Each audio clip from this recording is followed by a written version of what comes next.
Bismillahirrahmanirrahim. Assalamualaikum warahmatullahi taala wabarakatuh.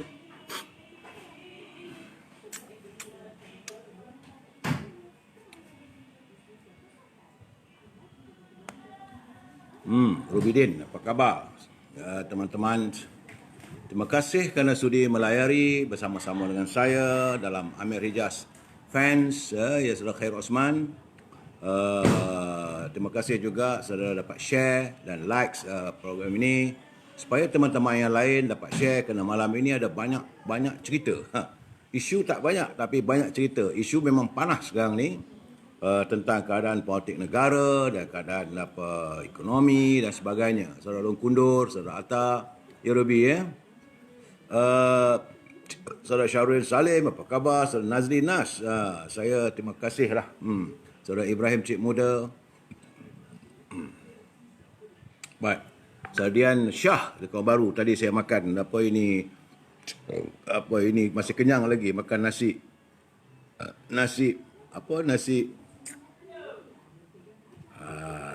Padang di Kau Baru. Saudara Mak Azmi, apa khabar? Terima kasih Mi. Saudara Fuad, malam ni kari ikan menu malam ni Datuk. Okey, terima kasih. Saya selamat menjamu selera dan saya cuma isi saya masak saya malam ni kegemaran saya iaitu goreng pisang dan ubi kayu. Alhamdulillah.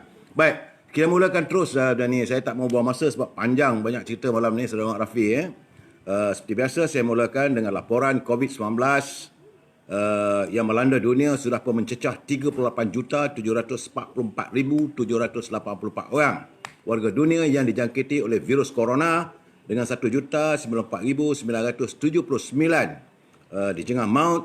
Di Amerika pula dalam saat lagi 3 minggu mereka akan mengadakan pemilihan presiden dan sudah pun memulakan ada undian-undian di beberapa kawasan prinsip-prinsip dan di kawasan wilayahnya.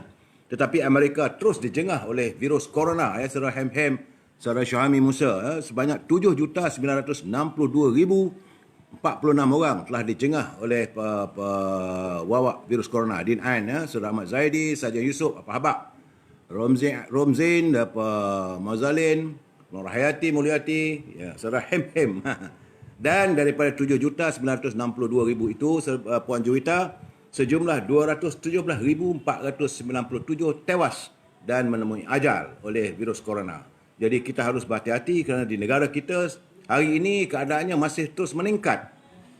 Peningkatan wabak virus corona ini yang menyerang negara kita sudah menjengah sejumlah 627 orang warga tempatan dan 2 iaitu merupakan diimport dari luar.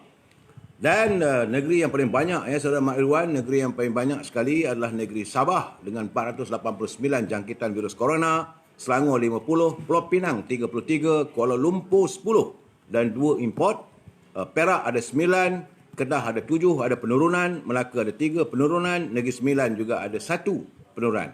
Sementara negeri-negeri Perlis, Kelantan, Terengganu, Pahang, Johor dan Sarawak masih lagi dalam keadaan alhamdulillah sifar virus corona. Jadi COVID-19 dapat ditenteramkan di 1, 2, 3, 4, 5, 6 negeri.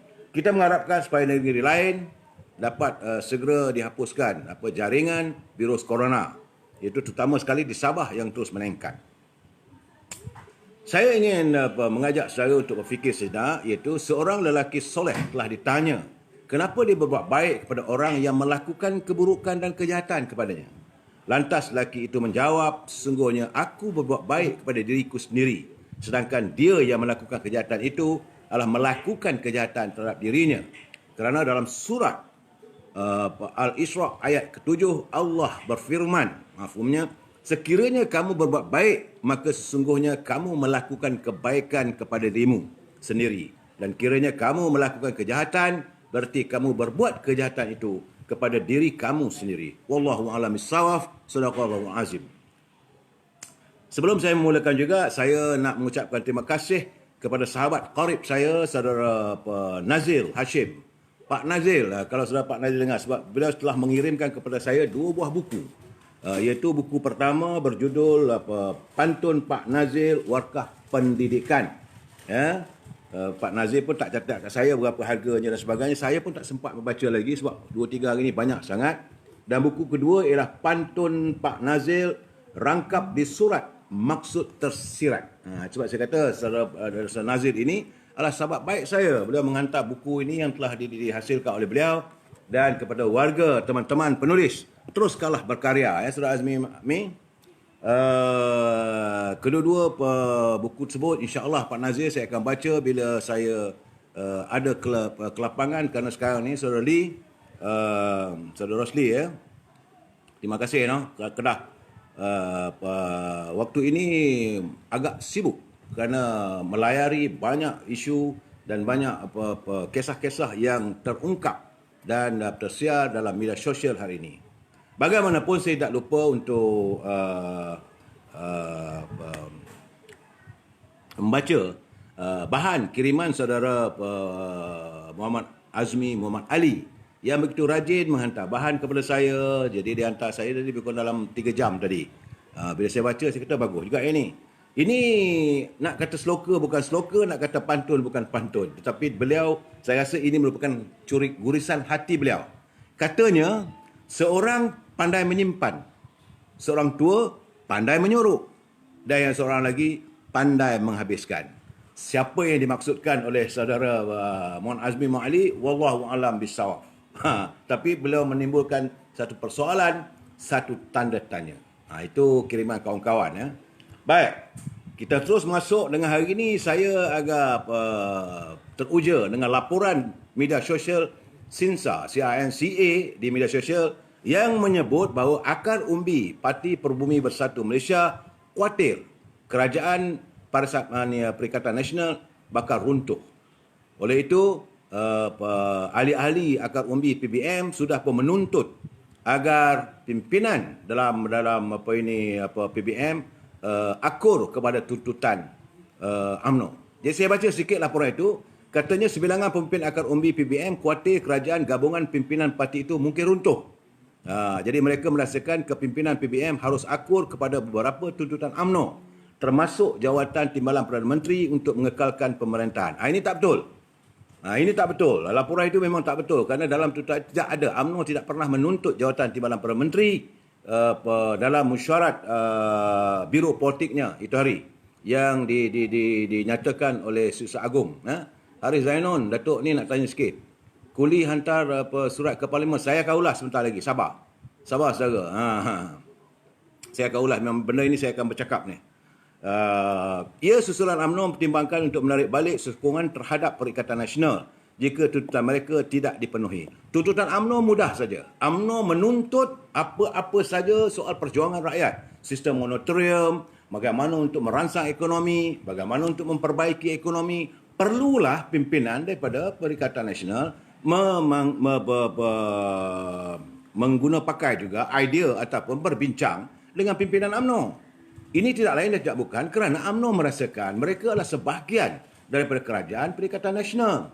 Tapi bila mereka dinafikan, bila timbul masalah, maka tentulah masalah ini terpalit kepada UMNO juga. Jadi rakyat akan menyalahkan UMNO. Jadi UMNO tidak mahu terjebak dalam masalah yang bukan mereka lakukan. Jadi untuk itu mereka mengadakan mesyuarat. Biro Politik merasakan dalam keadaan begini, nampak gayanya bahawa Parti Pribumi Bersatu tidak jujur dan ikhlas dengan UMNO, maka eloklah kita tarik kita punya sokongan pada pimpinan mereka. Dan UMNO tidak menuntut jawatan. UMNO tidak pernah menuntut sebarang jawatan. Apa yang dilantik oleh Tan Sri Muhyiddin dalam kerajaan yang ada hari ini adalah semata-mata itu prerogatif beliau sebagai Perdana Menteri. UMNO tak campur tangan. PAS juga tak campur tangan. Cuma yang seingat saya, satu saja permintaan PAS, iaitu ditunaikan oleh Tan Sri Muhyiddin, tetapi tidak sepenuhnya. Iaitu pimpinan PAS, Tuan Guru Haji Hadi, dia tidak minta jawatan Timbalan Perdana Menteri atau Perdana Menteri. Tuan Guru Haji Hadi cuma minta kalau boleh. Dalam kerajaan baru ini, beliau mahu menjadi sebagai special envoy, iaitu duta khas kerajaan yang Perdana Menteri ke negara-negara Islam. Apa yang dilakukan oleh Tan Sri Muhyiddin, melantik Tuan Guru Haji Hadi sebagai duta ke Timur Tengah. Ini tak betul. Yang dia minta ke negara-negara Islam. Negara-negara Islam termasuklah di Libya, di Bosnia, di negara-negara bermasalah, di Iraq dan sebagainya, serta of course lah Timur Tengah itu memang salah satunya, tapi banyak lagi negara-negara Islam di Maghribi. Ya, jadi tuntutan itu tidak dipenuhi, cuma dipenuhi sebagai duta khas kerajaan ke negara Timur Tengah. Lain daripada itu, kedua-dua parti iaitu UMNO dan PAS tidak menuntut sebarang jawatan.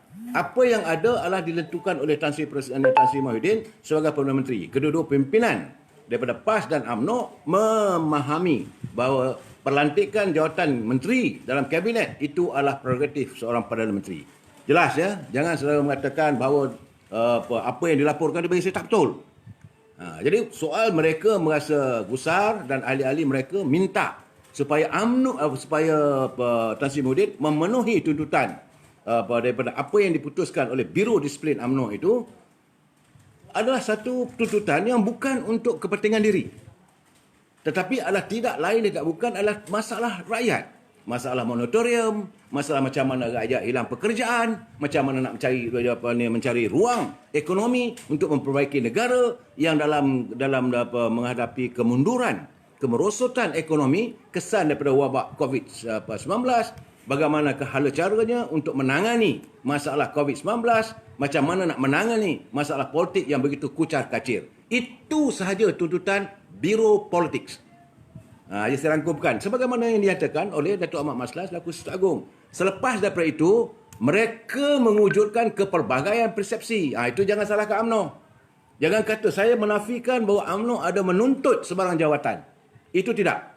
Sebab sekarang ni timbul dalam media sosial ni macam-macam cerita. Sekarang ni yang terbaru, sepanjang hari ni saya ketawa saya. Dalam senyum saya ketawa kerana isu sekarang ni wujud pula kononnya akan diwujudkan kerajaan campuran. Ini tular dalam media sosial. Ini soal siapa yang menyiarkan, siapa yang mewujudkan, bagi saya tidak lain dan tidak bukan adalah mereka-mereka yang sudah merasai khawatir mereka akan kehilangan kuasa, maka diganggu gugat, maka dicemperakan pemikiran rakyat. Kononnya wujud jawatan interim Prime Minister. Tak ada. Ini saya akan ulas lagi. Kononnya waktu bila Yang Berhormat Mulia Tengku Razali Hamzah bertemu dengan Duli Yang Mulia Tan Agong, ada dibincangkan mewujudkan interim Prime Minister. Tak ada. Tidak ada perbincangan itu. Dan dia tulis lagi ni. Terdapat pula barisan kabinet 17 orang. Ini lagi gila saya kata. Kerana perlantikan wakil-wakil dari semua parti. Dari DAP, daripada PKR, daripada MIC, daripada MCA, dari UMNO, dari PPBM, dari PAS, dari PAN, dari Warisan dan GPS Sarawak. Saya kata kerja gila lah ni. Mana mungkin wakil daripada PAN boleh duduk bersama dengan PAS? Mana mungkin wakil daripada parti PKR duduk bersama dengan PBM? Mana mungkin, ialah UMNO itu, kita duduklah sekali dengan apa-apa ini, itu terpulang pada menteri-menteri yang dilantik oleh Tan Sri Mahyudin dari kalangan warga UMNO. Ahli-ahli Parlimen UMNO jadi menteri, dan mereka boleh duduk sekali dengan ahli-ahli PBM yang mengkhianati UMNO, itu terpulanglah. Tapi saya merasakan tidak mungkin PAS boleh duduk bersama dengan DAP. Tidak mungkin GPS ataupun Warisan duduk dengan daripada PBN. Itu Pakatan Nasional yang mereka dikhianati di Sabah. Jadi saya kata ini 17 orang pelantikan wakil-wakil dari semua parti kononnya mewujudkan unity government. Ini bukan unity government ni. Ini tak ada parti politik lah, tak ada pembangkang. Zero, sifir pembangkang. Bukan sifir, sifar pembangkang.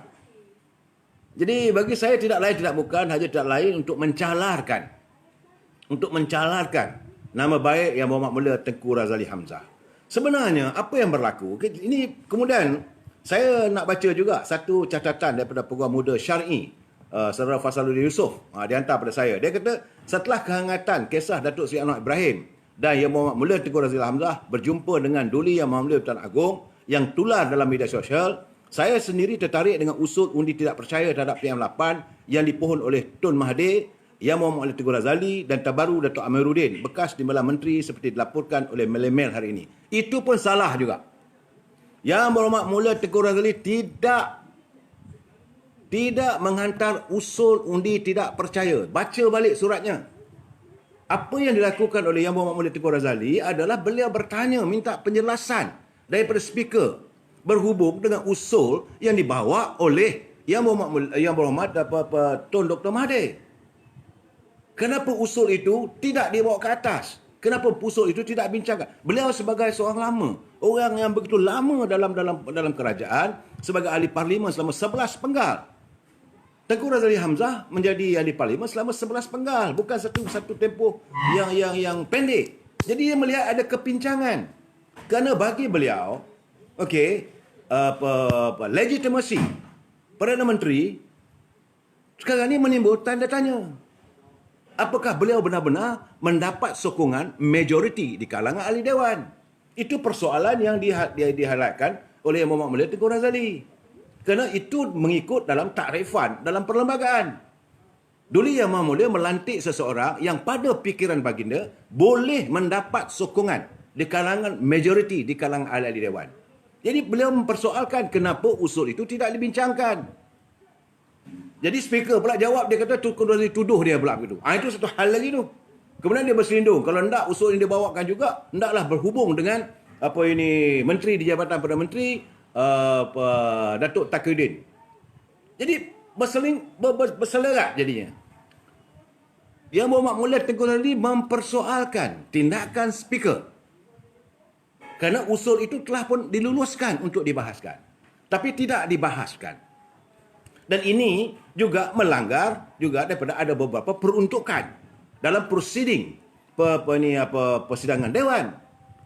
Dan malahan bagi Yang Muhammad Mulia Tengku Razali, kalau benar Tan Sri Muhyiddin mempunyai sokongan majoriti, maka bawalah usul tu. Apa yang dikhawatirkan sangat? Dan supaya kita dunia dapat melihat benar Perdana Menteri Malaysia having a right confidence, mempunyai keyakinan, mempunyai sokongan, mempunyai dukungan sejajar dengan pemikiran Duli Yang Maha Mulia Pertuan Agong, bahawa beliau mendapat sokongan majoriti di kalangan ahli dewan. Kalash, full stop. Jadi bila beliau menghantar surat itu, tular dalam media kata Tengku Razali pula bawa usul ini tak percaya. Itu tak betul. Yang bawa usul ini tak percaya terhadap Perdana Menteri pertama adalah Tuan Dr. Mahathir Mohamad. Kemudian yang terbaru hari yang semalam iaitu Datuk Amiruddin, bekas Timbalan Menteri Kewangan. Itu masalah mereka lah. Tetapi bagi Yang Muhammad Mulia Tengku Razali, beliau kata sepatutnya bila dah ada usul undi tak percaya pada Perdana Menteri ini, hendaklah dibawa bincang supaya tidak merosakkan keputusan Duli Yang Maha Mulia yang di Pertuan Agong yang melantik seseorang pada pandangan dan fikiran baginda boleh mendapat kepercayaan dan sokongan di kalangan majoriti di kalangan ahli dewan. Full stop. Saudara Mat Samsu, kuli pun kena ditun masa semua. Ini kita akan ulas satu persatu ya Saudara Mat Samsuri. Jadi saya nak bagi pencerahan supaya anda faham. Jadi apa kata Saudara Faisaluddin Yusof? Dia kata sudah sedemikian ada 3 permohonan oleh wakil-wakil rakyat untuk mengadakan undi tidak percaya terhadap Perdana Menteri dilakukan Dewan Rakyat. Dan beliau sebagai pengamal undang-undang, saya percaya, saya secara peribadi ingin juga melihat sejauh mana proses ini dijalankan atau tidak selaras dengan perlembagaan persekutuan. Jadi beliau sebagai pengamal undang-undang, walaupun beliau banyak terlibat dalam perundangan syar'i, ya, Saudara Faisaluddin Yusof, dan beliau pun berminat untuk mengetahui. Sebab this is the first time kalau benda itu berlaku. Tak pernah berlaku di negara kita ini sejak kita mencapai kemerdekaan, seorang Perdana Menteri menghadapi usul undi tidak percaya di kalangan ahli-ahli dewan. Apa yang berlaku selama ini, ya, kalau ada pun satu ketika dulu adalah usul untuk mengurangkan gaji menteri, untuk mengurangkan gaji Perdana Menteri RM10 apabila ada masalah-masalah tertentu. Tapi tidaklah usul undi tidak percaya terhadap Perdana Menteri. Jadi sebagai pengamal muda, jadi selain surat akuan dan bukti sokongan oleh MP, kata beliau, yang dikatakan menyokong Datuk Seri Anwar Ibrahim sebagai PM baru, ditambah pula beberapa usul undi tak percaya terhadap Tan Sri Muhyiddin di Parlimen, tarik-menarik terbuka dalam Perikatan Nasional. Situasi politik negara masa kini semakin menarik dan merisaukan. Apatah lagi wabak COVID-19 makin meningkat dan isu ekonomi yang masih belum diatasi sepenuhnya. Apapun yang penting, kata Saudara Faisaluddin Yusof, lawyer Peguam Syar'i, dia kata selain Parlimen yang di Pertuan Agong juga mempunyai kuasa dalam perlembagaan untuk memastikan kestabilan negara dan kesejahteraan rakyat terjaga. Itu benar. Itu memang sebagai pengamal undang-undang, beliau bercerita benda yang benar. JK ni kita ada berita panas tentang Tun dan Tengku. Saya baru dengar live dari budak-budak dan pengkritik bebas tu. Ya, saya akan cerita pelan-pelan. Saya nak cerita saya kalau boleh malam ini saya mau memberi pencerahan yang jelas supaya kita semua faham, supaya kita tidak terjebak dalam salah sangka yang bukan-bukan. Kerana spekulasi berhubung pertemuan yang Muhammad Kuli menghadap Duli Yang Mulia Pertuan Agong selepas, dia kebetulan benda itu berlaku selepas Datuk Seri Anwar Ibrahim menyerahkan bukti kononnya Datuk Seri Anwar Ibrahim mendapat sokongan majoriti di kalangan ahli parlimen. Jadi ramai orang pula tu menuduh bahawa Yang Berhormat Mulia Tengku Razali mahu merebut jawatan Perdana Menteri. Kerana hari yang sama pula tersiar viral dalam media sosial surat beliau kepada Speaker. Sedangkan surat itu dihantar kepada Speaker bertarikh 25 bulan September. Jauh lebih dulu lagi. Seminggu lebih. Tiba-tiba saja, bukan seminggu, 2 minggu. Datuk Seri Anwar Ibrahim dan Tengku berjumpa menghadap Agong pada 13 Oktober. Surat itu 25 September. Dan sebenar-benarnya sebagai Duli Yang Mulia Pertuan Agong, kita jangan lupa hubungan beliau dengan Tengku Razali amat rapat. Kerana mereka kerabat diraja. Ini yang orang tak dapat memahami sebenarnya. Dan tentulah Duli Yang Mulia Pertuan Agong juga ingin bertanya pandangan. Sebab bagi pandangan pada pendapat Duli Yang Mulia Pertuan Agong, orang yang wajar untuk dijadikan sebagai rujukan sebelum baginda nak buat keputusan dan sebagainya, orang yang lama dalam politik adalah Tengku Razali. Jadi adalah perbincangan, ayah ni macam mana, ayah macam ni. Sebab bukan Tengku Razali datang hadir ke Istana Negara itu nak minta jawatan Perdana Menteri. Tengku Razali tak pernah minta jawatan Perdana Menteri. Ini saya nak jelaskan. Sebab ramai menuduh macam-macam ni. Kerana bagi Yang Berhormat Tengku Razali, beliau mahukan agar legitimate, kesahihan Tan Sri Muhyiddin sebagai Perdana Menteri itu benar-benar terlaksana. Dan beliau sebagai kerabat diraja, beliau nak mempertahankan institusi raja. Kerana sekarang ni, dengan adanya usul undi tak percaya dan tidak dibahaskan di Parlimen, ini membuatkan pandangan rakyat. Betul ke Tuanku punya pilihan ni? Betul ke fikiran Tuanku bahawa Muhyiddin ni mendapat sokongan majoriti ahli-ahli Parlimen? Jadi beliau sebagai kerabat istana, tentulah beliau akan mahu mempertahankan. Dan kebetulan bila beliau ditahkan menghadap, hubungan mereka, hubungan anak bapa. Saudara jangan lupa ya, walaupun Kelantan, walaupun Terengganu, walaupun Pahang, walaupun Kedah, walaupun Johor, walaupun Perak, walaupun Selangor, mereka ada majlis raja-raja dan mereka ada kerabatnya. Tentulah mereka mahu mempertahankan institusi raja-raja Melayu ini. Saudara Mak Roslan, sekarang nampak dan jelas orang politik tak pedulikan dengan rakyat. Ini betul, yang penting jawatan, poket dan kelangsungan politik. Tak mustahil jadi Thailand dan Indonesia. Nah, memang sebenarnya jadi itu keadaannya. Ya, jadi Yang Berhormat Mulia Tengku Razali mahukan agar legitimasi Muhyiddin diperakui melalui undi kepercayaan terhadapnya di Parlimen. Kemudian malam tu juga tersiar pula bahawa Biro Politik UMNO bersidang. Jadi pakar-pakar pembuat. Benda ni tak ada. Mesyuarat Biro Politik sudah dirancangkan seminggu lebih awal. Tak ada kena-mengena dengan peristiwa Datuk Seri Anwar Ibrahim menghadap Agong. Tak ada. Ini saya nak jelaskan supaya kita jelas ya, jangan kita tarik UMNO pula beradu dalam kemelut fiasko jawatan Perdana Menteri. Tak ada. Biro Politik sebulanan akan mengadakan mesyuarat. Selalunya selepas Biro Politik akan dilangsungkan mesyuarat Majlis Tinggi UMNO. Tetapi kerana sabar lagi Saudara Mak Irwan, kerana hubungan 4 orang ahli Majlis Tinggi UMNO dari Sabah ini tak boleh datang. Dan Majlis Tertinggi dijadualkan berlangsung pada hari Sabtu, iaitu malam ini atau malam esok. Dijadualkan kerana mahu membuat postmortem apa yang berlaku di Sabah. Sebab kita kena main. UMNO dah kena tipu dengan PBM. Tentulah Majlis Tinggi nak mengadakan mesyuarat, nak buat postmortem untuk persiapan menghadapi masa depan. Jadi tak ada kena-mengena dengan jawatan Perdana Menteri. Tetapi dalam mesyuarat itu timbullah timbullah masalah, ditimbulkan ahli biro politik ini, ya, terdiri daripada ketua-ketua perhubungan, terdiri daripada timbalan presiden. Ini Datuk Mat Hassan ni jangan nafikan, beliau hadir. Naik presiden, ketua pemuda, ketua wanita, ketua puteri, biro politik yang hadir. Jadi tentulah membincangkan keadaan begini macam mana. Kita di Sabah begini.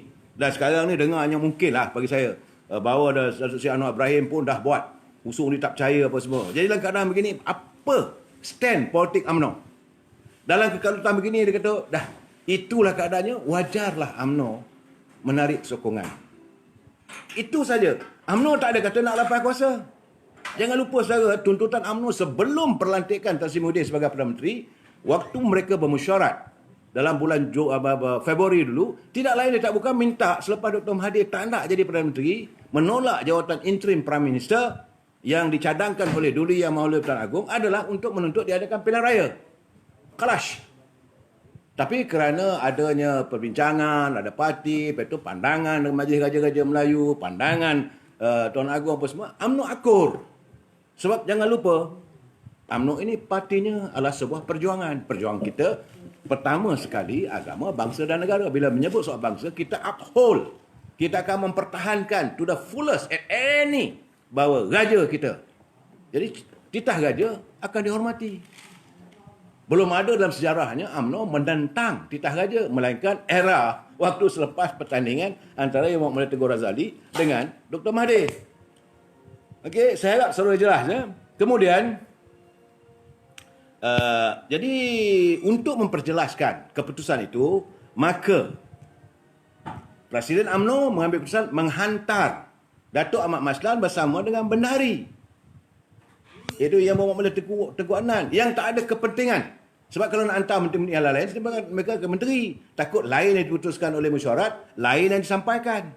Sebab mereka adalah menteri dalam kerajaan Tan Sri Muhyiddin.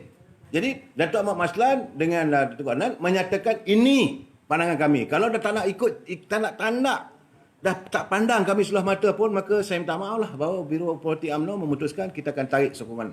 Cara orang Melayu ni beradab. Jadi itu keadaan dia dulu ya. Kemudian timbul spekulasi lagi. Kononnya Tengku Razali nak jadi Perdana Menteri dengan barisan kabinetnya. Dan saya agak kecewa jugalah bila Tan Sri Anwar Musa seolah menyindir bahawa dengan kata-kata bahawa mereka yang berpengalaman dan pernah berada dalam kerajaan tidak seharusnya menimbulkan kerunsingan rakyat berhubung legitimasi Perdana Menteri seolah ditujukan kepada. Jadi benda ini seolah ditujukan kepada Tengku Razali. Tengku Razali tak ada. Dia bukan nak menggugat Perdana Menteri. Dia kenapa batang tubuh pula? Saya bukan nak membela biasa, tapi sebab saya tahu keadaannya, benda tak betul. Tak ada perbincangan berhubung dengan jawatan Perdana Menteri.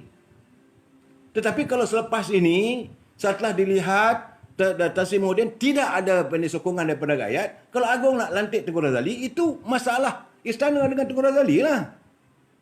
Kemudian, itu yang saya marah. Saya amat marah pernyataan daripada Ketua Penerangan Parti Pribumi Bersatu. Memanglah Parti Pribumi Bersatu ni memang cukup kurang sopan. Tak habis-habis.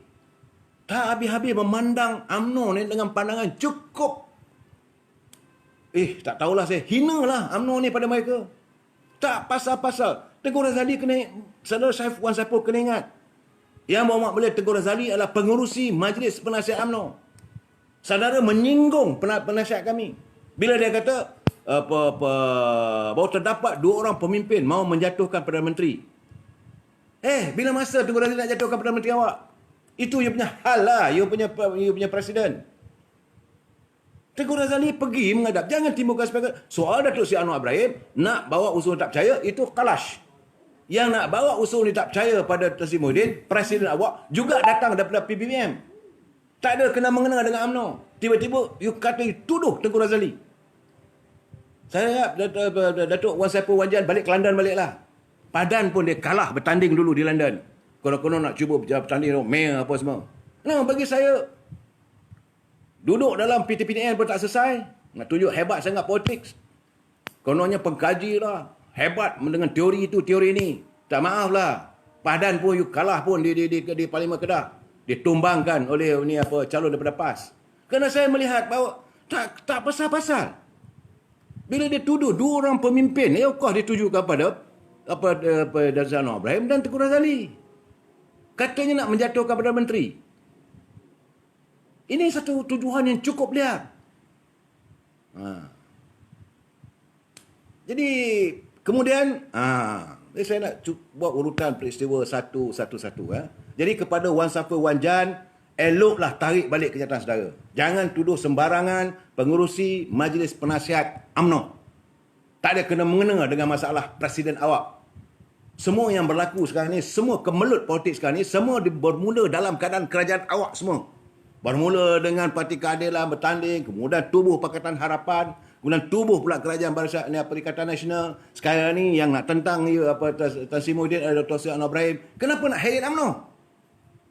Ini yang saya kata beberapa malam, saya kata, orang lain yang makan nangka, orang lain kena getah. Orang lain yang kopek cepadak, orang lain yang kena getahnya. Ini satu benda yang tidak patut dilakukan. UMNO berlapang dada, kita terima. Saya baca banyak, saya tengok dalam media sosial. Menyalahkan UMNO itu, UMNO ini. Tak adalah, kita diam saja. Tetapi kalau dah sampai waktunya, takdirnya, Tan Sri Muhyiddin jatuh, tidak mendapat kepercayaan, tidak mendapat sokongan di kalangan ahli-ahli Dewan, tak ada majoriti, turunlah. Sepatutnya beliau dah sedar diri lah. Jadi masalah sekarang ni, yang saya lihat, kerana mereka-mereka yang di sekelilingi Tan Sri Muhyiddin menimbulkan pelbagai spekulasi dan nak tunjuk seolah-olah mereka inilah pembela nombor satu. They are the great fighter. Mereka adalah frontliner kepada Tan Sri Muhyiddin untuk mempertahankan jawatan Perdana Menteri. Kerana sekarang ni satu daripada Dr. Anwar Ibrahim, satu daripada Kuli. Ini sebenarnya tak betul. UMNO tak ada. Majlis Tinggi UMNO pun kononnya ada pula media sosial mengatakan malam besok ada mesyuarat. Ada pula kata malam tadi dia adakan mesyuarat Majlis Tinggi UMNO. Timbul pula cerita. Kononnya UMNO begitu, UMNO begini. Tengku Razali begitu, Tengku Razali begini. Sedangkan Majlis Tinggi tak mesyuarat pun. Majlis Tinggi UMNO akan bersidang minggu depan. Saya tak tahulah apa etika mereka. Sebab saya, bekas saya latar belakang saya sebagai seorang wartawan. Kita kan ada etika. Saudara, ini saya bukan marah kan, saudara Kamal Zaman. Saya menyampah kadang-kadang tu. Dan saya memberi penekanan supaya pelayar-pelayar yang bersama dengan saya dapat memahami. Don't want. UMNO tak lingkup. Minta maaf. UMNO mesti kukuh, kental. Ahli-ahli tak berganjak. Walaupun ada pimpinan setengah-setengah mereka dikhianati oleh pimpinan terdahulu oleh mereka. Yang khianat pimpinan, bukan UMNO. Jangan sekali-kali mengatakan UMNO ini sembarangan. Saya tidak mengizinkan. Sebab tak ada salah UMNO. Yang bermasalah mereka. UMNO cuma mewujudkan muafakat nasional dengan PAS. Salah kami nak berbaik dengan PAS. Kemudian cuba direnggangkan. Mak Hassan kena, pakcik, kubur mari, hantarlah. Ini keadaannya. Ya. Jadi dalam keadaan begitu, timbul pula satu cerita. Ini lagi seronok. Iaitu gambar yang bermak mulia Tengku Razali bersama dengan Tun Mahathir Mohamad. Ini saya selalu katakan, Tengku Razali ni satu orang, dia belapang dada. Dia tak ada dendam. Dia walaupun ditipu Dr. Mahathir, walaupun dia dikalahkan Dr. Mahathir, dia ditumbangkan, dari segi politik beliau bertanding, kalau kalah dia memperakui. Dan tidak memutuskan hubungan dia dengan Dr. Mahathir. Tambah-tambah lagi dengan Tun Siti Asmah. Tengku Razali menghormati sikap Tun Siti Asmah sebagai kakak. Dia panggil Kak Asmah. Dia menghormati. Sampai sekarang Tun Siti Asmah tak campur tangan pun.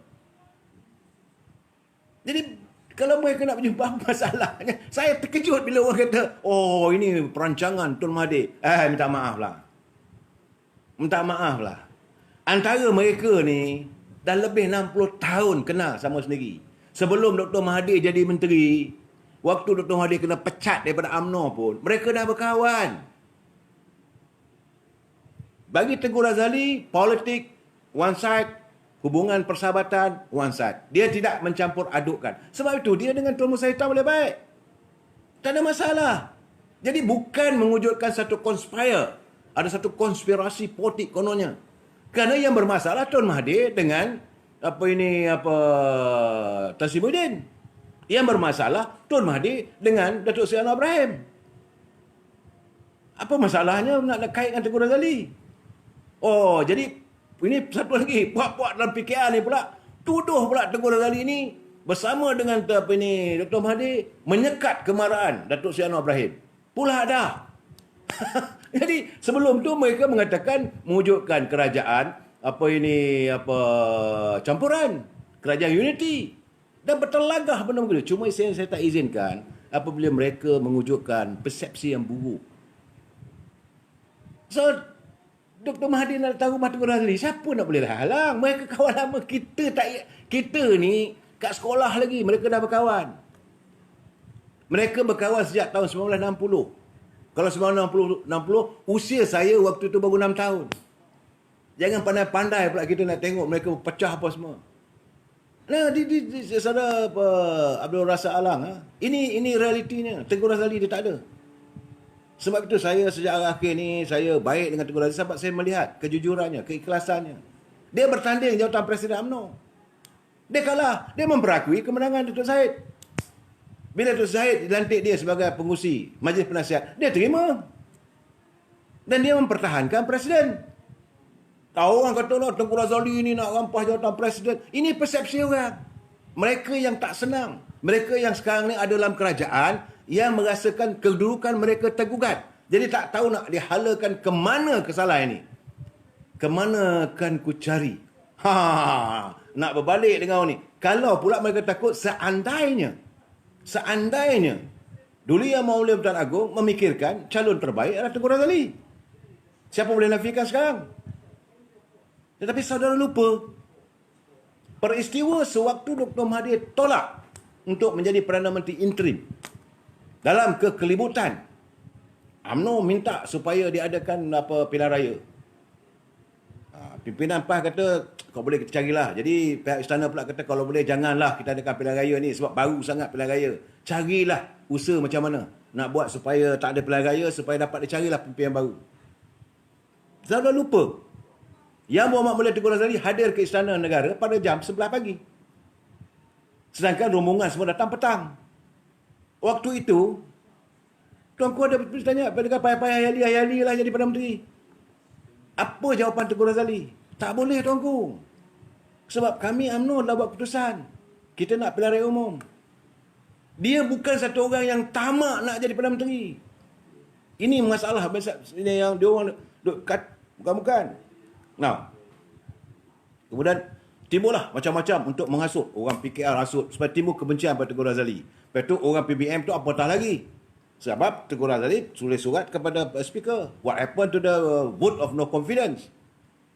Dan of course lah Tengku Razali penasihat UMNO. Dan kalangan ada beberapa orang dalam menteri berjawatan jemaah menteri itu memang dia tak suka pada Tengku Razali. Saya tahu. Kerana mereka pernah berkhianat pada beliau. Tapi Tengku Razali tak ada pun ni. Dan tak ada masalah. Tengku Razali baik dengan PAS. Orang ketua-ketua ini, Rumangan, ahli PAS, Taqiyuddin, Datuk Guru Haji Hadi, biasa pergi. Yang terbaru, dekat-dekat, baru ni, ada makan tengah hari dengan Tengku. Tak ada pula bincang jawatan Perdana Menteri. Tak ada. Kemudian bila orang kata, bahawa Tengku Razali nak menjatuhkan Anwar Ibrahim, saudara lupa. Orang yang bertanggungjawab membawa masuk Datuk Seri Anwar Ibrahim dalam UMNO, tidak lain dan tak bukan adalah Tengku Razali Hamzah. Ini Dr. Mahathir kata pun dia tak boleh menyangka. Sebab ini adalah antara amanat almarhum Tun Razak. 6 hari sebelum almarhum Tun Razak meninggal dunia di London, dia minta 2 perkara. Dia kata, Lee, dia hubungan mereka rapat kan. Lee, kalau boleh balik nanti kita nak selesaikan banyak masalah. Tapi kalau boleh tu Anwar tu nampak gayanya pemimpin dunia Islam begitu mengiktiraf beliau. Eloklah dia bawa masuk dalam UMNO ni. Tidak ni dan dia masuk PAS ni susah juga kita. Ini cerita benar. Tapi apakan daya, almarhum Tun Razak meninggal dunia 6 hari selepas itu. Banyak orang tak tahu. Sebenarnya waktu itu bukanlah Tengku Razali nak pergi ke London kerana Tun Razak sakit. Tidak. Seminggu sebelum itu mereka sudah merancang. Tun Razak merancang untuk bercuti di Southern France, iaitu di Perancis Selatan. Tengku Razali pun okey, Tun Razak pergi dulu sebab Tun Razak akan menghadiri sidang di Bali, sidang ASEAN. Tengku Razali kata okey, Tun pergi dulu. Saya bertanya dengan Tengku Razali, macam mana hubungan you baik dengan Tun Razak? Sebab umur ada perbezaan. Dia kata sebenarnya almarhum ayahandanya Tengku Hamzah adalah bekas Menteri Besar Kelantan. Waktu itu kalau mereka datang ke Kuala Lumpur, mereka akan bermalam di Lipis. Kerana Lipis adalah ibu negeri Pahang ketika itu. Ayahanda Tengku Razali ialah Tengku Hamzah adalah Menteri Besar Pahang. Tun Razak Tengku Menteri Besar Kelantan.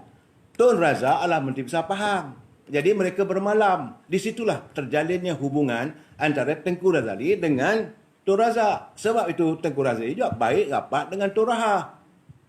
Jadi bila Tun Razak jadi Perdana Menteri apa, so dia become very more closer. Okey. Itu bab pertama. Jadi Tun Razak kata bawa pastikan masukkan ini UMNO, tarik UMNO dalam masuk dalam UMNO ni, memperkukuhkan dalam pemuda dan sebagainya. Kemudian selesaikan masalah Datuk Arun. Sebab Tun Razak sudah tahu dirinya dikelilingi oleh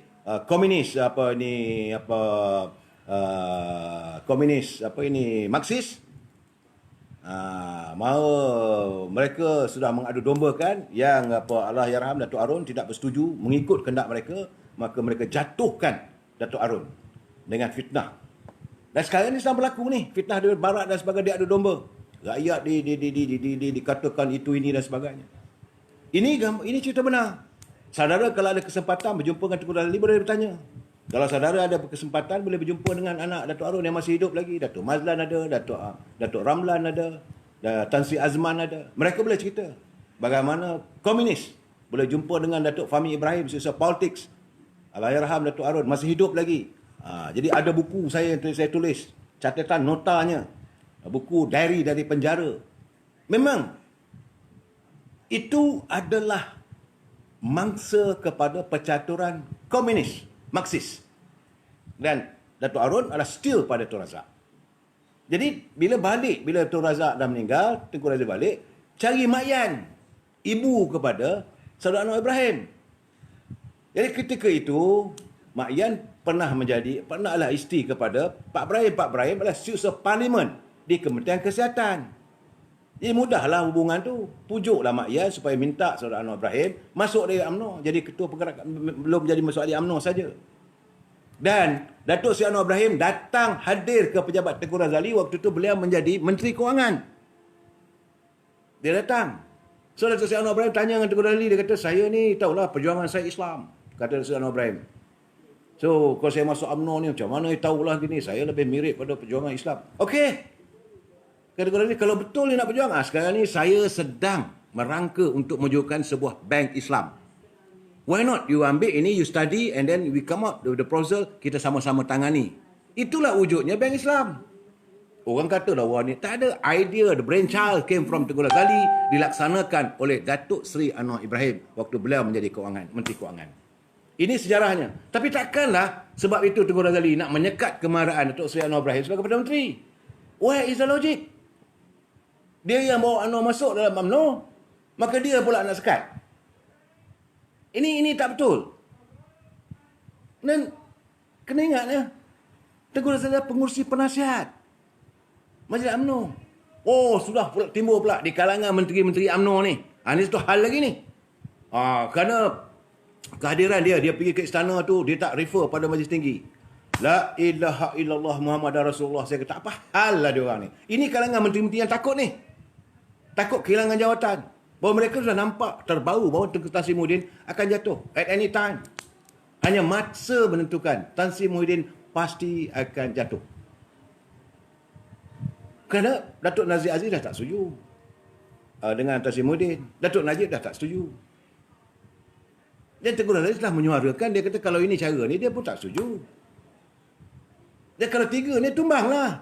Tak nak masuk yang lain. Bagi mereka yang terinaya. Okey. Jadi dalam keadaan begitu, mereka kata jadi Tengku kalau nak pergi sana tu kenalah bagi tahu pada majlis tinggi. Tengku Razali is not answerable to majlis tinggi. Dia bukan ahli majlis tinggi. Dia cuma penasihat. Takkan dia nak pergi istana, dipanggil, dititah menghadap oleh tuanku, dia nak bagi tahu.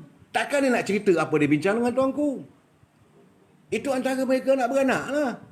There's nothing personal, nothing politics about it. Dah tuduh pula bahawa Tengku Razali ni nak menjadi Perdana Menteri. Nah, saya rasa bahawa keadaan inilah yang saya perlu memberi pencerahan supaya orang faham. Sebenar-benarnya saya nak bagi tahu kepada saudara, ya, kalaulah benar, kalau ada terdetik di hati Duli Yang Maha Mulia Pertuan Agong mahu melantik Yang Maha Mulia sebagai Perdana Menteri, saya merasakan kalau beliau kembali ke Putrajaya, beliau kembali sebagai seorang perantau, pengembara yang balik ke rumah yang melihat kantung yang diisi olehnya selama ini sudah kekeringan. Kantung negara yang diusahakan oleh beliau zaman Tun Razak, zaman Tun Hussein On, yang dipenuhi dengan kekayaan, hasil Petronas, hasil dari Pernas, ada bank dan sebagainya. Hari ini dia balik, dia tengok, tentulah kosong. Khazanah kantung sudah kosong. Kalau kita duk lanyak dia lagi, apakah dia ada semangat nak memulihkan? Saudara kena tahu ekonomi negara tengah teruk sekarang ni. Ya betul saudara Syarul Amir, rakyat mau mengerti. Sebab kita sekarang ni memerlukan seseorang yang boleh menyelamatkan balik keadaan. Saya umpamakan, Baldi dah kosong. Ataupun zaman dulu-dulu kalau tengok cerita Badang. Cerita Badang tu dia simpan dia punya bubu dalam sungai tu. Bila angkat bubu kosong. Rupanya ada kena telan ikan-ikan dan semua oleh hantu air. Itulah cerita dia. Baliklah kosong. Tambahan pula, air sekarang ni penuh dengan polluted, pencemaran. Ada ke ikan lagi? Ya, Saudara Mak Fazul, saya kawal emosi, saya kawal insyaAllah. Tak, saya cuma nak memberi penekanan. Bila saya tekankan suara saya itu, menjelaskan keadaan supaya rakyat benar-benar faham bahawa apa yang berlaku sebenarnya. Kalau sebenarnya kita, bagi saya lah, saya sendiri berdoa kalau boleh Tengku ni sudi untuk berada balik di Putrajaya itu, menyelamatkan. Kantung negara dah kosong, ekonomi dah teruk, macam mana nak cari duit? Because selama hari ni, all this while, sejak beliau hadir sebagai Menteri Kewangan zaman Tun Hussein On, ataupun sebelum itu bersama dengan Tun Razak, beliau bersama dengan Tun Razak, bersama dengan Tan Sri Moha, bersama dengan Tun Ismail Ali, bersama dengan Raja Ratnam, bersama dengan Tun Tan Sri Sing. Mereka memikirkan bagaimana untuk memakmurkan negara kita ini. Akhirnya Malaysia ini makmur. Tuhan bagikan bumi Malaysia ini satu bumi yang terbaik. Yang orang Cina mengatakan bahawa ini adalah Golden Peninsula.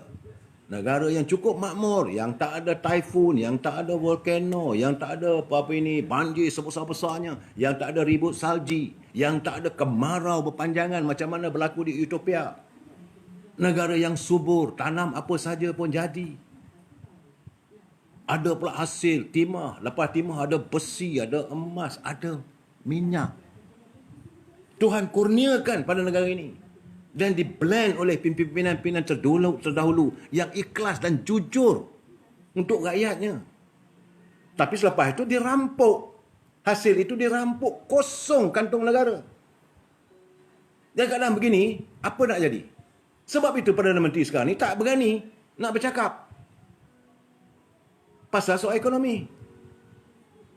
Bukan saya kata dia tak tahu, mesti dia tahu je. Dia lama dalam kabinet. Hantu pagi, Saudara Rahman. Betul. Jadi, dalam keadaan begini, kita memerlukan orang macam Tengku Razali. Kita memerlukan sentuhan supaya kantung itu dapat diisi balik. Macam mana nak menyelesaikan masalah Petronas? Minyak sekarang ni berlegar pada 41, 45 ringgit, 45 dolar. Dan waktu beliau mengujukkan Petronas dulu, harga Petronas pun lebih kurang sama juga. Macam mana cara dia blend hasil wang negara ini? Macam mana beliau mewujudkan Pernas Dagang, Pernas Edar untuk memastikan rakyat ada makanan. Jangan lupa. Tapi buah tangan Tengku Razali semua dilupuskan.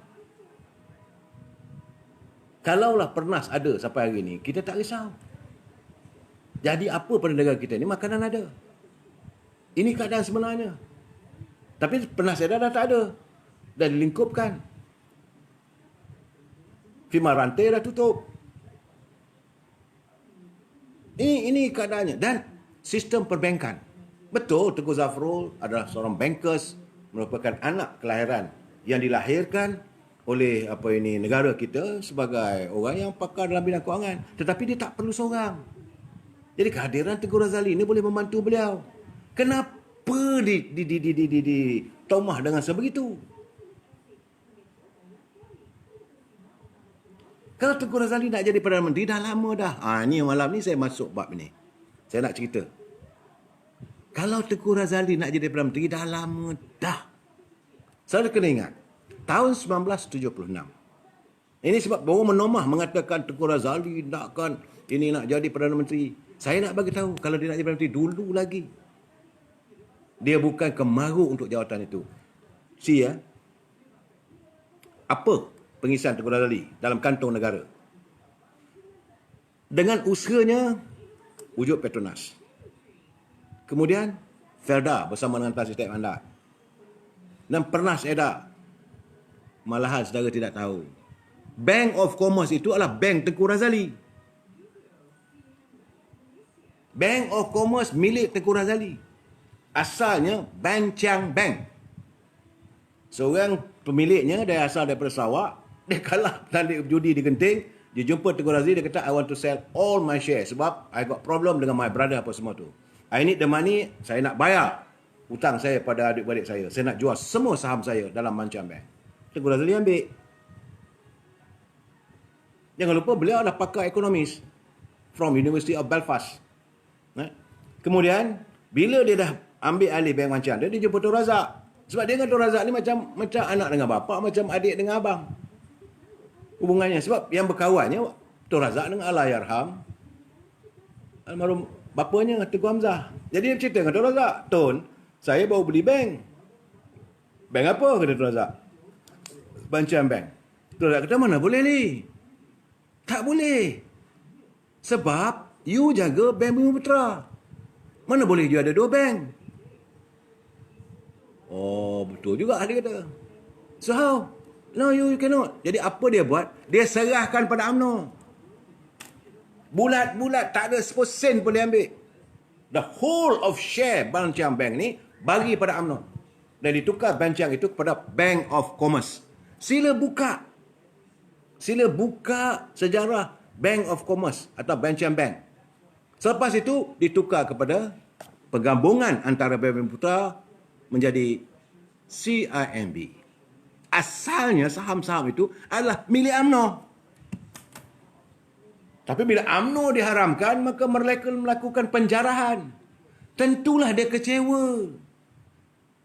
Aku beli bank dengan begitu banyak, aku ikhlas bagi pada UMNO. Lepas itu kamu jadi presiden dengan anak-anak buah kamu apa semua, kamu jarah bank ini. Itu yang membuat dia marah. Tapi dia tak adalah kata nak terima jawatan Perdana Menteri. Ekonomi negara koyak rabak. So, saya cerita, tahun 1976, apabila Tun Razak meninggal dunia, 15 Januari 1976, Tun Hussein On dilantik sebagai Perdana Menteri. Jadi, sebenarnya jawatan Timbalan Perdana Menteri tak ada dalam perlembagaan. Tapi sejak zaman Tun Razak, zaman Tengku Abdul Rahman, ada jawatan itu diwujudkan. Tapi tidak dalam perlembagaan. Kalau nak ikutkan daripada General Order apa semua, tak ada. Tapi diwujudkan begitu saja, tapi tidak rekod dalam perlembagaan. Ya? Jadi kerana diwujudkan jawatan Timbalan Perdana Menteri, kalau berlaku sesuatu pada Perdana Menteri, maka Timbalan Perdana Menteri telah mengambil alih. Jadi, Tun Hussein On waktu itu nak melantik Allahyarham Tan Sri Ghazali Shafi'i, King Ghaz. Ini cerita benar. Saudara boleh jumpa dengan siapa saja. Jumpa dengan Dr. Mahathir pun dia tahu cerita ni. Yang kebetulan waktu itu King Ghaz, kita panggil King Ghaz, Tan Sri Allahyarham Tan Sri Ghazali Shafi'i, Menteri Dalam Negeri, adalah sebagai ahli majlis tinggi biasa saja. Memang dia rapat dengan Tun Hussein On. Kuasa untuk melantik terpulang pada Tun Hussein On. Tetapi kerana ketika itu ada 3 naib presiden. Jangan lupa Tun Hussein On dia bukan jadi presiden lagi waktu itu. Dia timbalan Presiden UMNO. Bila Presiden meninggal, itu Tun Razak, dia memangku jawatan Presiden. Waktu dia memangku itu, dia jadi juga Perdana Menteri. Jadi dia nak lantik Timbalan Menteri, dia pilih kawan dia lah yang rapat. Dia nak lantik King Gas. Jadi 3 orang dia memusyarat naik presiden ni. Naik presiden adalah Tengku Razali, Tun Ghaffar Baber dan Dr. Mahathir. 3 ni bincang tak boleh ni. Kenalah lantik mengikut hierarki. Maka ketiga-tiga mereka pun berjumpa dengan Husin On. Mereka berjumpa dengan Husin On. Waktu itu gelaran pada Allahyarham Tun Husin On adalah Kapten. Boleh tanya Syamuddin. Bapak dia orang panggil Kapten je. Jadi meeting punya meeting. Dia orang kata tak setuai untuk you lantik Ghazali Syafiee. Sebab kami masih ada 3 orang ni nak naik presiden. Macam sekarang ni lah. Kalau tak ada pun Datuk Zahid Hamidi tak boleh. Datuk Masan tak boleh. Ada 3 naik presiden. Iaitu Datuk Ismail Sabri, Datuk Mahdi Khalid dan Saudara Khaliluddin. Tak bolehlah pilih mana-mana orang ni Tan Sri Anwar Musa kerja Perdana Menteri. Tak boleh lah. Ataupun Mat Maslan dia Perdana Menteri. Tak boleh lah. Itulah maksud saya. Good now. Jadi 3 ni bincang-bincang. Akhirnya Tun Husin On kata setuju. Kalau gitulah kata okey lah. Dengan ini saya lantik Ghaffar lah. Sebab orang lama. Setuju. Tapi Tun Husin On meletakkan. Dia kata ini rahsia antara kita. Siapa pun tak boleh tahu sehingga saya buat pengumuman. Jadi Pak Ghaffar kena simpan rahsia. Balik rumah ni tak usah cerita dengan siapa pun. Dengan isteri pun tak boleh beritahu. Okey? Tuan Dr. Mahathir pun jangan cerita dengan orang. Kuli pun jangan cerita dengan orang. Dah setuju Balik. Allahyarham Tun Ghaffar ni menghormati waktu itu Tengku Abdul Rahman masih wujud lagi, masih hidup. Dia telefon dengan Tengku. Ini cerita benar, boleh tanya. Boleh tanya dengan saudara Tamrin, ada anak dia lagi hidup. Boleh tanya dengan Dr. Mahathir. Kalau saudara yang rapat dengan Dr. Mahathir. Boleh tanya dengan Tengku Razali kalau saudara ada kesempatan jumpa dia. Nah, ini cerita benar. Jadi, Tun Ghaffar telefon Allahyarham Tengku Abdul Rahman kerana menghormati Tengku. Mereka rapat ke pimpinan UMNO? Tengku, kami tadi dah meeting. Ya apa? Kami dah meeting, dah bersetuju. Husin setuju lantik saya lah jadi Timbalan Menteri. So, Tengku kata, baguslah Pak. Hang tolonglah Husin tu. Dia pun bukan pandai sangat. Ialah latar belakang dia kapten saja. Hang jaga elok, jaga orang Melayu. Itu pesan Tengku Abdul Rahman. Jaga orang Melayu baik-baik, jaga rakyat, jaga negara. Bantulah Husin tu. Okey. Tak telefon. Terima kasih Tengku. Okey. Dia pun balik. Dia pun tidur. Tengku Abdul Rahman ni pula telefon Husin On. Biasalah orang okey, kawan ni mereka sama. Sen, Tengku. Betul lah hang punya pilihan tu. Bahawa hang lantik apa tu betul. Jadi jagalah negara dengan baik. Hampa buat kerja elok-elok nah. Sekian, terima kasih. Tak. Husin On besok pagi jumpa Tengku Razali. Lee, I'm not going to appoint Ghaffar. Masa itu Tun Ghaffar jadi Menteri Pembangunan Luar Bandar. Satu Malaysia dah tahu cerita tu. Dah heboh. Macam sekarang ni, sikit-sikit dah heboh apa semua tu.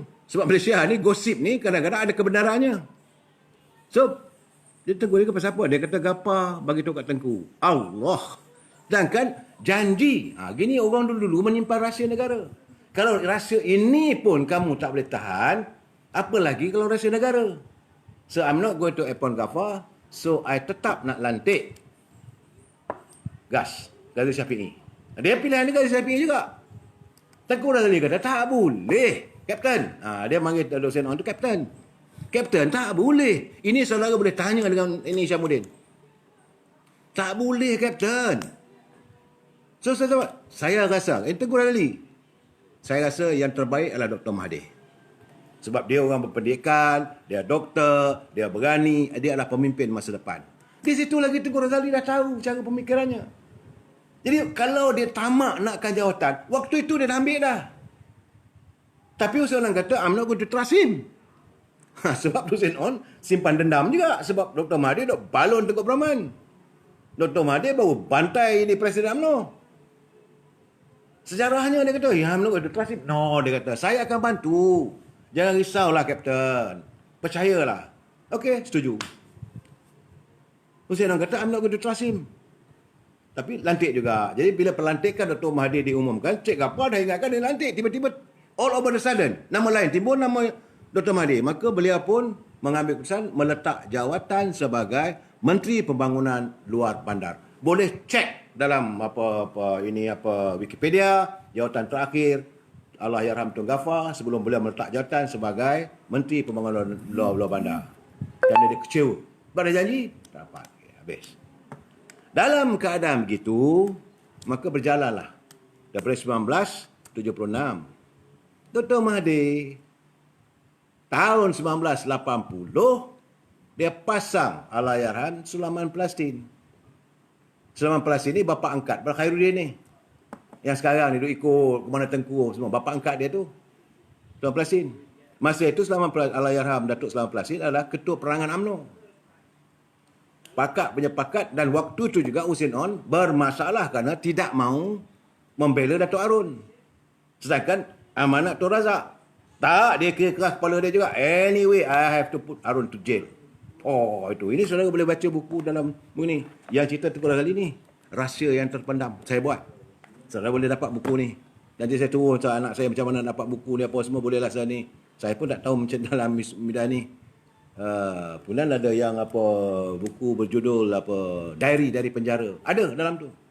Ini sejarah yang benar. So, jadi Hussein On was challenge. Jawatan Presiden UMNO dicabar oleh Sulaiman Palestin. Memanglah Hussein On Presiden dan Perdana Menteri. Menanglah dia. Tetapi Sulaiman Palestin mendapat 237 undi. Jadi Tun Hussein On merasakan, dia kata, aku sebagai Presiden pada challenge. So, it's better for me to resign lah. So, dia panggil Tengku Razali. Ini cerita benar. Dia panggil Tengku Razali, dia kata, Lee, I ingat, I nak resign lah. Tengku Razali kata, kenapa Kapten? Takkanlah Sulaiman challenge you pun you dah. You nak berhenti. Dia kata, tak, saya rasa berdosa pada rakyat Malaysia. Bila saya baca, saya tak boleh hadam. So, I want to resign. Now, I nak bawa you menghadap Agong. Saya nak you dilantik sebagai Perdana Menteri. Ini cerita benar. Boleh tanya Dr. Mahathir. Boleh tanya Tengku Razali. Boleh tanya Isyamuddin.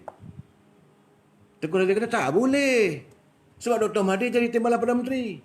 No, I don't trust him. Itu ayat Tun Hussein On. Tengku Razali kata, tak boleh, Captain. Dia dah timbalan. Don't rock the boat. Why must you rock the boat?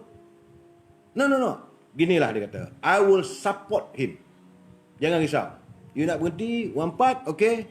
I will support Dr. Mahathir. Saya akan menjadi pembantu pada dia. Untuk meneruskan usaha-usaha kita, memajukan negara kita, membela rakyat kita. Ini sumpah mereka.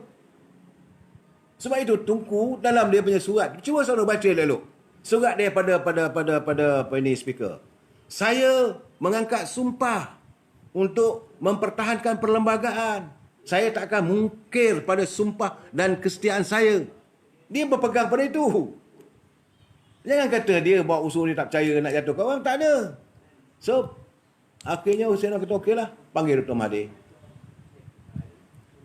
Doktor, daripada dia panggil Dr. Mahathir, waktu Tok Bomo. Tok Bomo. Kata doktor, Tok Bomo. I ingat nak resign. Dr. Mahathir terkejut. Awak lagu tu. Yalah, I think I want to resign. So, I want you to take over as Prime Minister. But your deputy is Tengku Razali. Dr. Mahathir kata, kalau Kapten sokong saya, ahli-ahli UMNO sokong saya, dan Tengku Razali sokong saya terimalah jawatan tu. Pertemuan tangan mata. Dr. Mahathir masih hidup lagi. Kalau saya ada peluang, bertanyalah dengan beliau. Take me to court if I'm telling not the truth. Ini rahsia yang terpendam. Yang orang tak tahu. Okay, saya berhasrat untuk memperbaiki buku ni lagi. InsyaAllah saya akan terbit balik. So, maka nantilah Tun Hussein On pun berhenti bersara daripada politik, daripada jawatan Perdana Menteri pada tanggal 15 pada tahun 16 Julai 1981. Okey.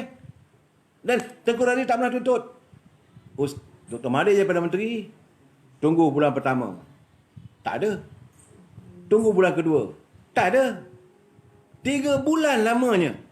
Tidak ada jawatan timbalan Perdana Menteri. Boleh buka Wikipedia.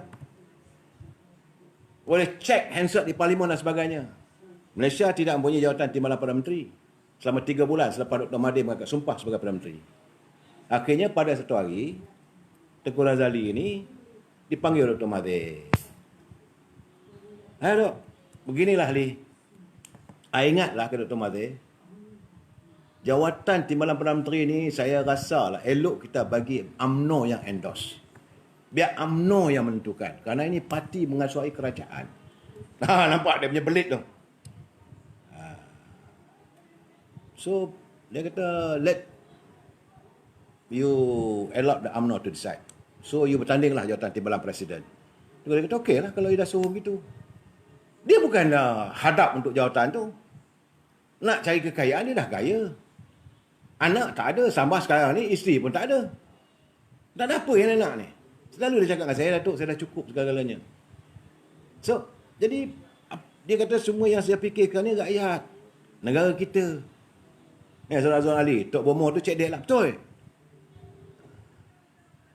Ini gambarannya. Jadi, bila Dr. Mahathir kata, Lee, ingat, you tandinglah Timbalan Presiden. Dia Tengku Razali ni, orang lurus, percaya pada persahabatan yang dibina sejak tahun 1960 lagi. Dr. Mahathir dulu kena datang Kuala Lumpur ni, masa dia tak ada apa-apa pun. Tak cukup duit, jumpa Tengku Razali. Bertidur rumah Tengku Razali. Sebab itu dia baik dengan Siti Asmah. Sebab itu gambar itu pada saya nothing. They make friend long ago. Yang kita nak jadi kelang kabut apa hal. Untuk dia percaya pada Dr. Mahathir, saya rasa big question mark lah. Sebab, bila dia kata pada tu, dia kata, Lee, ingat biar UMNO lah endorse. Dia kata, okey. So, Tengku Razali pun panggil press conference. Kebetulan waktu tu saya dah jadi wartawan. Keluarlah muka depan, Tengku Razali menawarkan diri untuk bertanding jawatan timbalan Presiden UMNO. Kawan baik Tengku Razali, masa tu beliau bujang. Jangan salahkan dia, dia bujang. Anak bujang, duit ada. Jadi dia orang kadang malam-malam tu duduk dengan muzik bersama dengan Tun Musa Hitam. Boleh tanya Musa Hitam. Boleh tanya dengan Datuk Anwar Zaini. Selit kanan kepada Tun Musa Hitam. Datuk Anwar Zaini masih ada di Ipoh. This is a true story. Tengku Razali dengan Musa Hitam is a closest friend. Macam mana dia kawan dengan Dr. Mahathir. Dulu-dulu Kuala Lumpur ni besar. Bukanlah macam sekarang.